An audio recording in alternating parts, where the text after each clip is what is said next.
आपका स्कूल कितना बजे से है? कितना बजे से है टाइमिंग? नमस्ते, प्रणाम। हम विशाल यादव। तो आप देख ही लिए रहेंगे क्लिप आज किसके ऊपर बात करने वाले हैं। तो हम बात करने वाले हैं भोसड़िया वाले लोग के बारे में। तो देख सकते हैं ये कौन सा मीडिया है, कौन सा मीडिया है ये जो देखते ही मीडिया को भागने लगते हैं। ये कोई मीडिया में मीडिया है? ऐसे तो गुंडा के देख के भागते रहने वाले हैं। स्कूल इतना इनका है 9 बजे से, लेकिन ये आ रही है 9:40 में और ये कुछ बोल नहीं रही है। कितना बजे से स्कूल है मैडम आपका? कम से कम शर्म करो रे।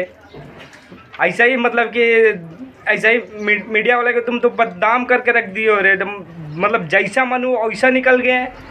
कोई मतलब इज्जत है या नहीं तुम लोग को? से पहले बताओ ना, कोई इज्जत है? लगता है कि बहन चो लंगे पुंगे घूरने लगते हो, हाफ पैंट पे घूरने लगते हो। नहीं था तो एक बार भीख मांगो ना सोशल मीडिया पे, एक बार और मांग लेता, मिल जाता बहन चो खरीदने के लिए। लगता है बहन चो शर्म उरम लगता है कि नहीं? हाफ पैंट पे ही बहन चो लंगटे काहे ना घूरने लगते हो भोसड़ी वाले लोग।